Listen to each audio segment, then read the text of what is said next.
Bismillahirrahmanirrahim. Assalamualaikum warahmatullahi wabarakatuh. Perkenalkan, nama saya Zainal Arifin, mahasiswa Pendidikan Vokasional Teknik Mesin, Fakultas Sains dan Teknologi Universitas IFET Semarang. Pada kesempatan kali ini saya mendapatkan tugas dari mata kuliah pembongkaran dan perbaikan sepeda motor yang diampu oleh Bapak Fahmi Sudarbadiar, Magister Pendidikan, untuk membahas suatu alat ukur, di mana kemarin kita sudah membahas dua alat ukur, yaitu vernier caliper dengan berbagai ketelitiannya, dan juga kita sudah membahas tentang mikrometer. Namun pada kesempatan kali ini kita akan belajar bersama kembali mengenai alat ukur, yaitu dial indikator.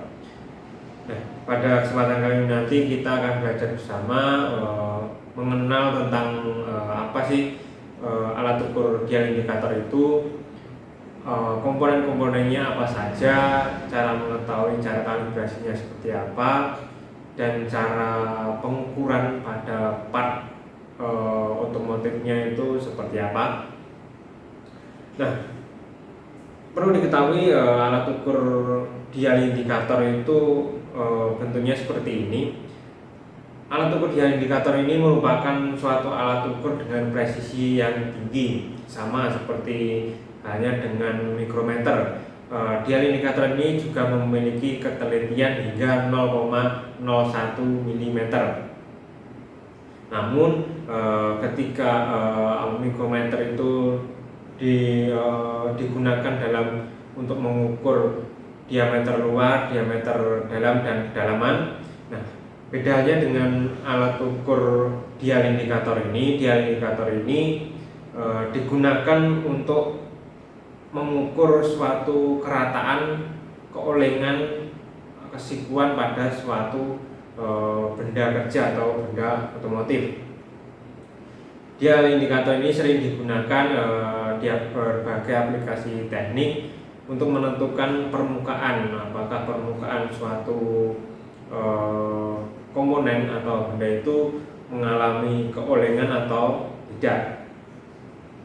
Nah, di sini saya juga menyiapkan beberapa komponen, yaitu ada as roda, di mana ini nanti akan kita gunakan untuk visual cara penggunaan alat ukur dial indikatornya. Dan di sini juga terdapat yang namanya stand dial indikator, nanti sebagai dudukan dari alat ukur dial indikator agar tidak goyah saat melakukan pengukuran. Nah, di sini juga pada stand juga terdapat magnet, di mana ada on dan off. Ketika di off kan itu daya magnetnya akan hilang, ketika di on kan maka daya magnet pada stand dial ini akan aktif, jadi akan lengket pada medan besi atau komponen besi. Dan di sini juga ada stand dari komponennya,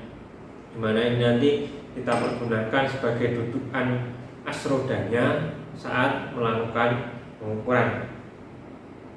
Nah, sebelum melakukan pengukuran kita perlu mengenal terlebih dahulu apa saja komponen-komponen yang berada pada alat ukur dial indikator. Nah, di sini terdapat kita bisa melakukan pembacaan itu ada dua, ada skala utama dan skala non-use-nya atau skala koma.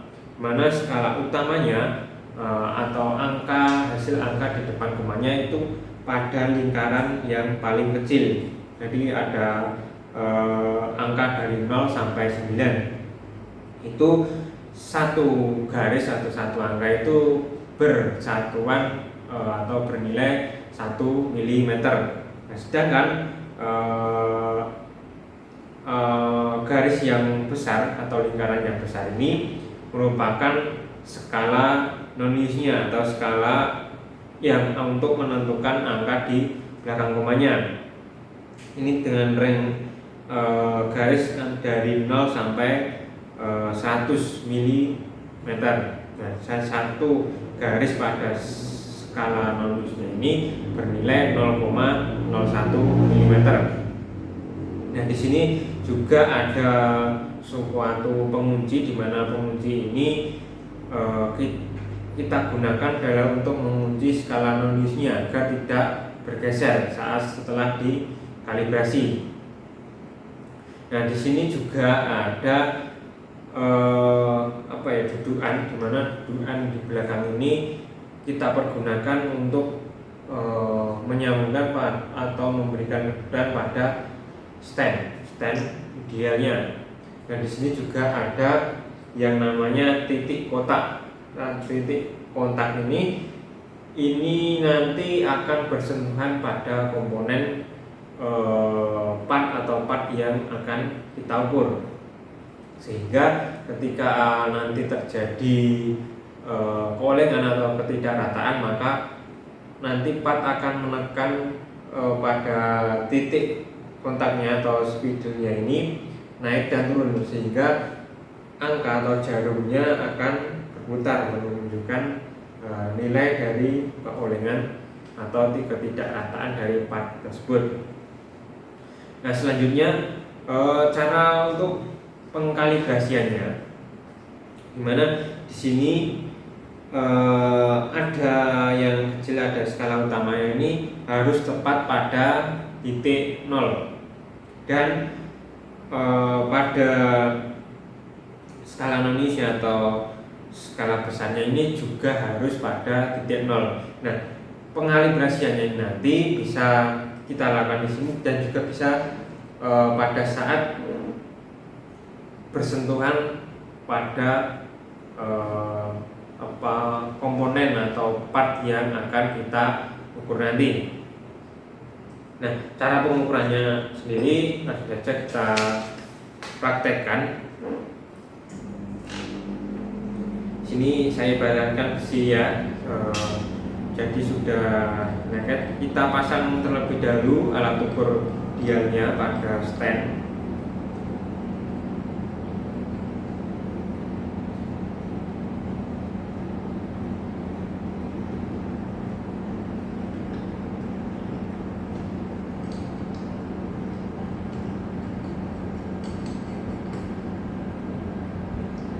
Ketika sudah, maka kita siapkan partnya. Ini ada dudukannya dan ini ada asrodanya.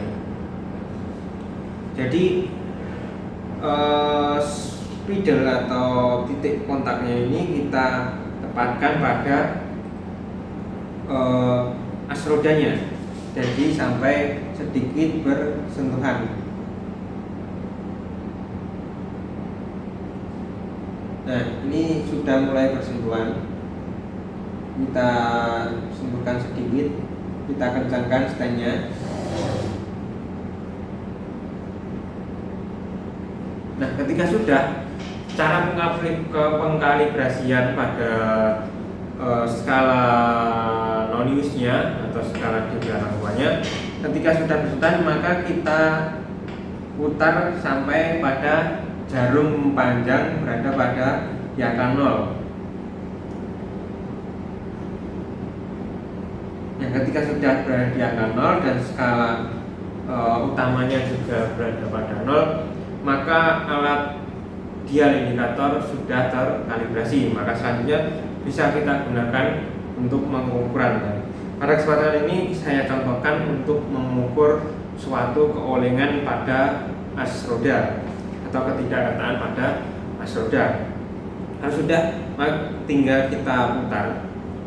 Nah, maka ketika terjadi keolengan atau ketidakrataan pada as roda, maka jarum panjang ini akan bergerak kanan maupun ke kiri, tergantung ketidakrataan seberapa besar ketidakrataannya. Nah, untuk selanjutnya, untuk cara pembacaannya sendiri, di sini saya sudah menyiapkan suatu gambar, di mana gambar ini nanti kita belajar bersama untuk cara menghitungnya, menghitung dari hasil pengukuran. Nah, ini merupakan gambaran di mana cara menentukan nilai dari atau cara pembacaan dalam pengukuran menggunakan dial indikator. Nah, yang pertama kita perhatikan arah gerak jarumnya, apakah ke kanan atau ke kiri.